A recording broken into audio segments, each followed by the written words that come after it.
Bonsoir à toutes et à tous, heureux de vous retrouver pour la tranche info en direct sur votre antenne Canal 10 Télévision que nous débuterons avec Info 10, le journal local et régional.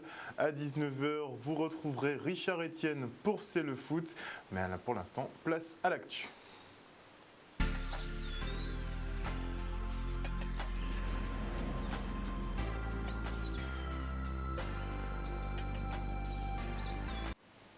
Nous sommes le mercredi 11 mars 2020 et voici les titres de cette Info 10. Voilà plusieurs années maintenant que les résidents de Mortenol-Nord subissent les effets de fuite de matière fécale dans les soubassements des résidences. Envahis par les odeurs nauséabondes, ils n'en peuvent plus. Nous avons recueilli un témoignage. Puis nous sommes partis à votre rencontre, savoir si vous faites toujours la bise à l'heure où le coronavirus fait le tour du monde.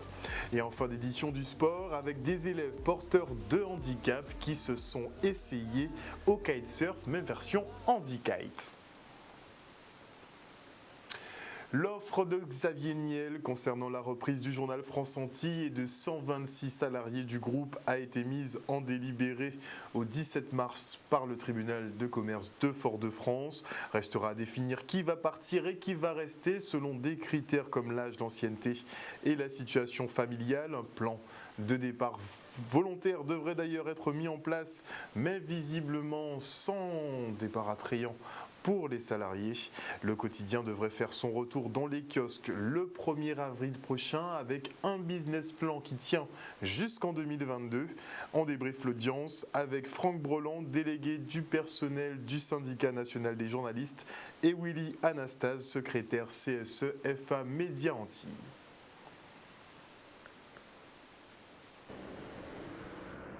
Le repreneur éventuel a présenté son offre.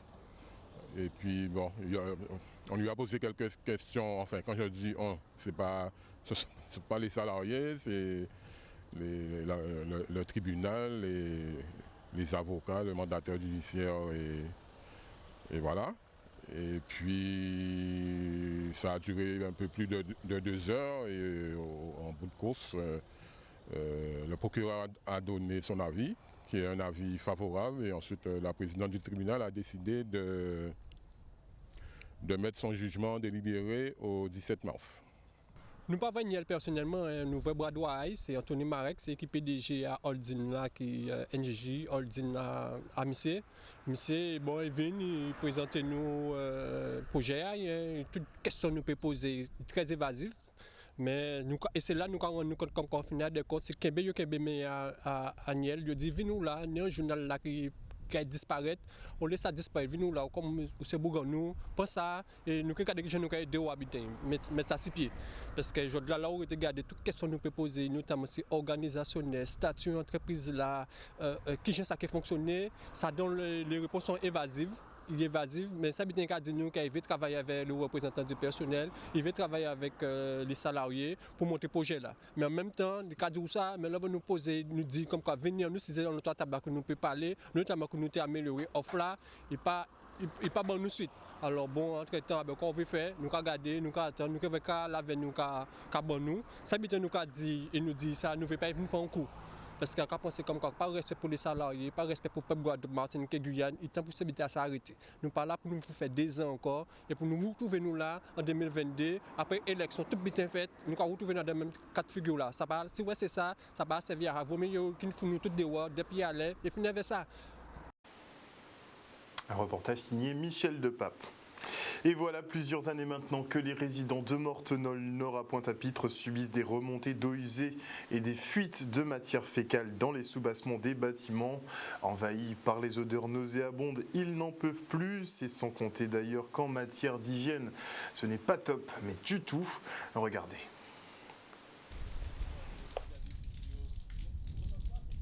Ça fait plusieurs mois, voire des années, que les gens se trouvent dans des difficultés où on est confronté à des odeurs résiduelles dans l'immeuble. Et voyez par vous-même comment ça se passe sur l'immeuble avec les matières fécales, les eaux usées de tout l'immeuble qui descendent et qui sont à fleur de sol. Les gens de toute façon sont contraints à supporter ces odeurs-là toute la journée et parfois le soir. C'est difficile pour ces personnes-là, je pense. Il y a certainement des réponses qui ont déjà été données, je ne sais pas, mais est-ce qu'eux, ils font quelque chose derrière pour résoudre cette problématique? Je ne sais pas. Je ne sais pas. On essaie de les avoir, c'est pas évident de les avoir. On appelle un numéro spécial, personne ne répond. Pour avoir quelqu'un et pour les déplacer, c'est très très très difficile. Délaisser peut-être pas, mais je pense que chaque personne fait sa petite cuisine de son côté.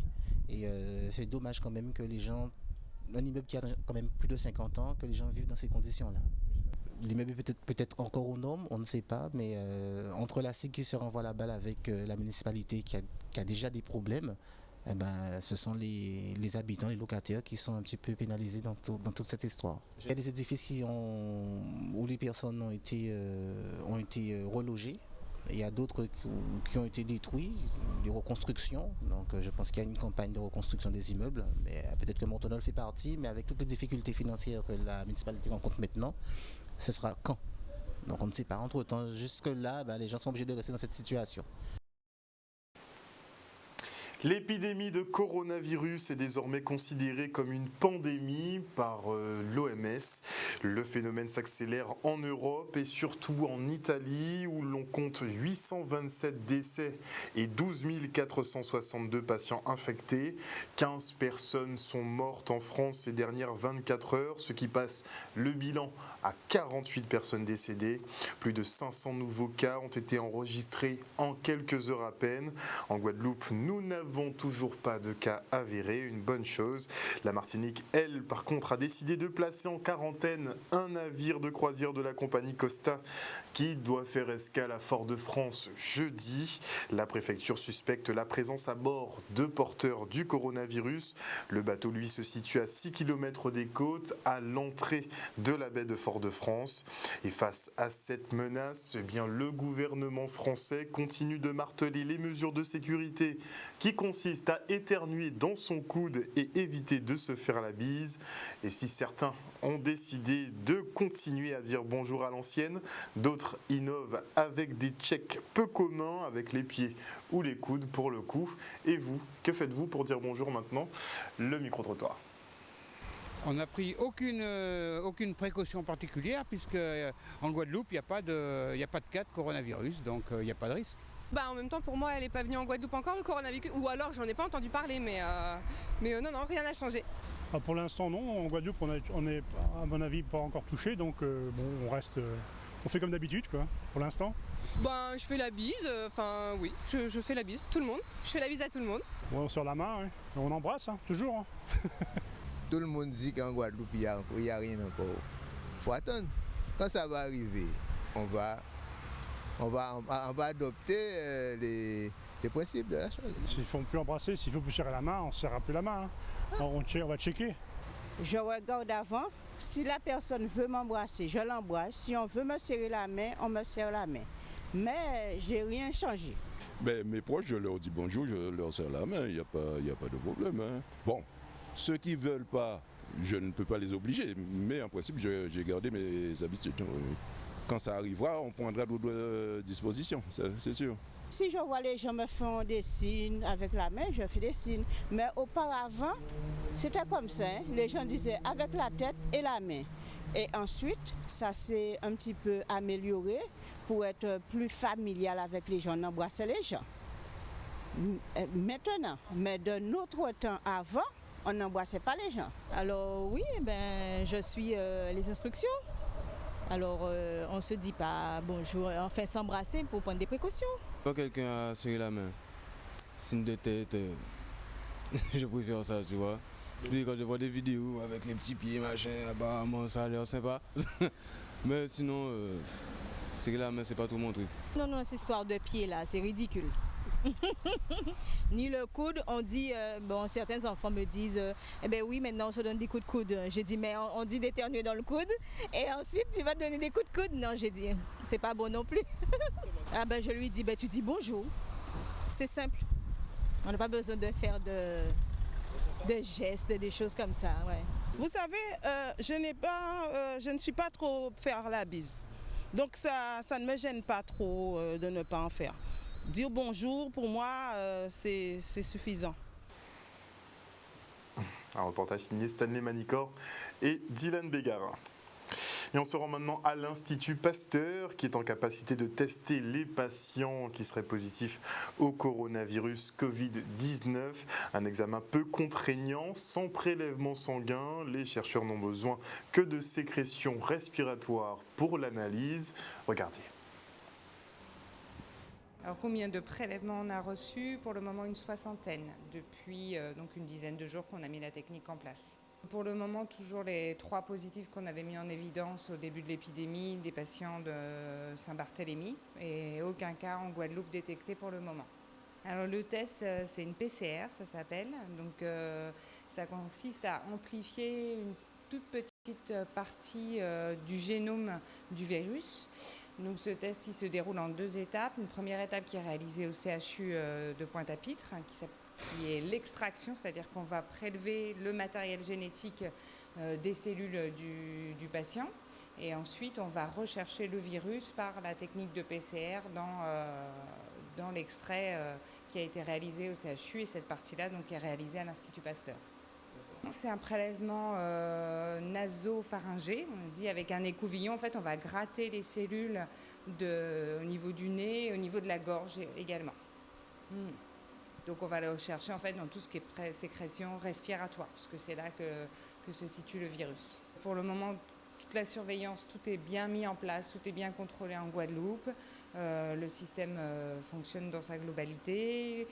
Si les patients ont la moindre suspicion, ils doivent appeler le 15. C'est eux après qui vont estimer si potentiellement ils peuvent être porteurs du virus ou pas. Et à ce moment-là, ils sont dirigés vers le service des maladies infectieuses du CHU pour faire un prélèvement.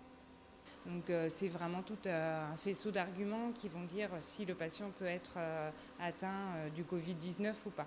Il n'y a pas que la fièvre, il y a aussi des symptômes respiratoires. Donc seul un médecin peut être à même de dire si le patient peut être atteint ou pas. En fait, avec tous les virus qu'on connaît, il y a toujours des porteurs sains. Pour la grippe, pour la dengue, il y a des porteurs sains éventuellement. Et ces porteurs sains, en fait, jouent un rôle dans la propagation du virus. Après, pour le Covid, il semblerait que la très très grande majorité des patients aient des symptômes. Donc c'est vraiment une exception. Pour le moment, on parle de 5% de personnes seulement qui pourraient être porteurs sains. Afin de marquer sa présence sur le territoire, les forces de l'ordre organisent régulièrement des opérations de contrôle sur la voie publique. Une traque aux contrevenants pour effectuer des saisies d'armes ou de drogue, constater les flagrants délits et interpeller si nécessaire. Le reportage. Donc ce type d'opération est organisé régulièrement. Il est important que nous marquions la présence policière sur la voie publique, sur les secteurs particulièrement criminogènes, pour circonscrire cette criminalité, détecter les infractions et procéder à l'interpellation des auteurs en flagrant délit.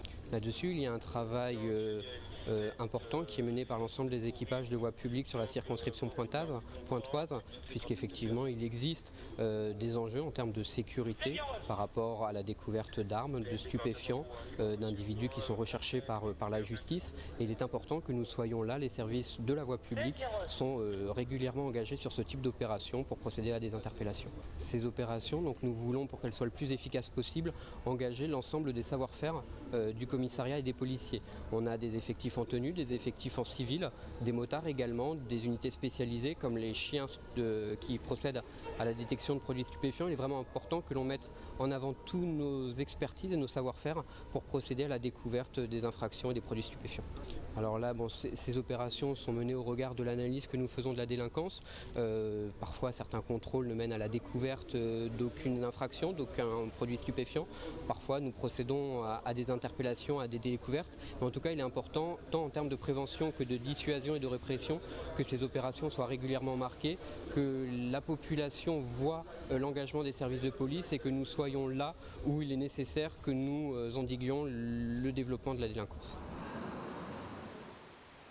On part maintenant à la rencontre de la crème des programmeurs guadeloupéens. Ces jeunes informaticiens sont en mesure de coder des logiciels informatiques. Ils se sont affrontés à l'occasion d'un concours où ils avaient pour mission de résoudre des casse-têtes. Le reste en images. Je l'association WIBACH, qui est l'association des étudiants férus d'informatique à l'Université des Antilles, et moi-même co-organisons l'événement Coding Game, donc University Coding Battle, aujourd'hui, qui fait confronter les étudiants de prépa aux étudiants de licence. Et donc l'idée en fait, c'est qu'on a un partenariat avec une grosse boîte au national qui s'appelle Coding Game, qui a bien voulu nous faire des interfaces de jeu. Et donc l'idée, c'est que les étudiants produisent un programme informatique pour pouvoir résoudre des casse-têtes. Voilà, en utilisant des notions de mathématiques du niveau supérieur et de l'informatique aussi vu au niveau du supérieur. De nombreux lots à gagner, mais le lot le plus intéressant donc, pour le premier, donc le lauréat du tournoi d'aujourd'hui, du concours d'aujourd'hui, aura un billet pour Paris et sera aussi invité à la nuit du hack qui se situe aussi à Paris en fait au mois de juillet. Ça fait bizarre. Je suis venu plus dans l'optique de voir de quoi j'étais capable face aux licences du coup. Je ne m'attendais pas vraiment à gagner. J'ai déjà pris l'habitude de programmer des programmes plus compliqués. Donc là c'était des programmes assez faciles, il fallait réfléchir mais rien de bien compliqué. Donc au final, c'est réutiliser ses connaissances et ne pas paniquer parce que plus on panique, plus on fait des erreurs. Vendredi, vous avez tous les professionnels, donc c'est tout public, avec tous les niveaux. Donc vous aurez des étudiants de doctorat, des étudiants de master, des enseignants-chercheurs, des professeurs des universités et des professionnels du numérique qui vont s'affronter lors du Coding Game vendredi à partir de 15h à l'amphithéâtre Méro. Et donc voilà, c'est simplement ça, rassembler en fait les passionnés d'informatique, montrer qu'on a du haut niveau en fait en informatique ici, parce que je le rappelle en fait que le Coding Game, tous les jours vous avez des gens qui travaillent à Microsoft, à Apple, qui s'affrontent et qui font aussi, qui mènent le combat. La programmation et le codage qui sont deux filières d'avenir par excellence. N'hésitez pas à orienter vos enfants. Et ce matin, des élèves porteurs de handicap se sont essayés au kitesurf, un sport de glisse qui consiste à surfer sur l'eau en étant tracté par un gros cerf-volant, une discipline pleine d'adrénaline qui a plu à nos jeunes handicapteurs. Regardez. On est venu dans le cadre d'une formation mise en place par la Fédération française de vol libre pour mettre en place l'activité Tandem Handikite en Guadeloupe. C'est une activité qui a pour objectif d'emmener des enfants en situation de handicap en tandem, c'est-à-dire à deux sur une planche avec un kitesurf. Un enfant qui était assez volontaire, un autre qui était un petit peu plus timoré. Et finalement, les deux sont vraiment pris au jeu. Ils ont adoré et je pense qu'à l'école, je vais entendre encore de nombreuses fois qu'ils veulent refaire du kitesurf. C'est une activité qui les sollicite énormément sur différents sens. Donc, on avait une petite appréhension sur un petit garçon qui était autiste et ça s'est super bien passé. Ils ont adoré la vitesse, le bruit, le vent, le fait d'être en mer. Ils n'étaient jamais allés, c'était vraiment très très bien. Il était très heureux. Moi, même sur la plage, j'étais contente de le voir aussi heureux. Il a apprécié jusqu'au bout, hein. Même si au début, il n'était pas trop chaud pour y aller. Mais après, il a apprécié. C'est l'essentiel. On le voit rien que là sur une séance. L'enfant était au début très réservé face à ça. Il s'est laissé aller tout doucement, aller vers le cerf-volant. On a fait des tests de traction. Donc là, au début un peu réservé, après il est parti. Il a mis le harnais spontanément, il est allé dans l'eau et il a redemandé à retourner dans l'eau. Donc déjà, on voit que sur la relation de confiance qu'il peut y avoir avec l'instructeur, il y a déjà des résultats. Ça permet à l'enfant de découvrir autre chose que ce qu'il connaît. Donc je compte continuer avec eux. Donc de toutes les façons, ils nous ont expliqué le bienfait que ça peut apporter aux enfants. Et cela, moi, ça me plaît. Sur tous les handicaps, on a des avancées, que ce soit au niveau cognitif, au niveau de la plasticité cérébrale, au niveau social, au niveau psychomoteur. On a des avancées quasiment sur tous les plans. Et donc là, en Guyane, on va lancer la première étude mondiale sur l'impact de l'activité en septembre 2020. Et on espère pouvoir la faire rebondir en Guadeloupe pour aussi l'appliquer à un public guadeloupéen. Voilà, chers téléspectateurs, nous sommes arrivés au terme de cette Info 10. Merci pour votre fidélité à ce programme. N'oubliez pas que sur Canal 10 Télévision, vous faites l'information que nous diffusons. Le journal local lui revient demain à 18h30. Passez une excellente soirée à l'écoute de Canal 10.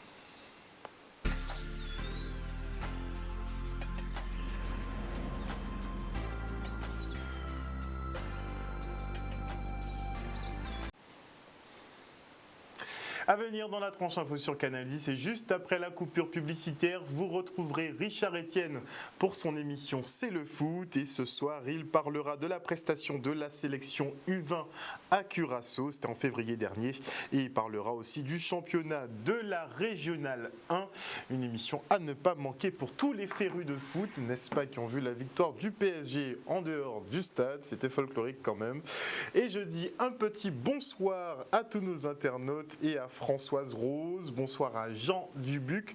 Bonsoir à Isabelle Leguerne. Bonsoir à Odile Zingilet. Bonsoir à Rodrigue Nidoy. Bonsoir à Susu Morvan. Désolé pour la petite coupure, on n'a pas eu de live ces 2 derniers jours puisque le câble internet qui nous alimente, le câble sous-marin qui nous alimente, eh bien, il a subi une petite rupture, donc coupure d'internet, et vous avez probablement eu beaucoup de difficultés à vous connecter ces 48 dernières heures. En tout cas, c'est rétabli. On se retrouve demain. Une bonne soirée à vous et des bisous pour tout le monde.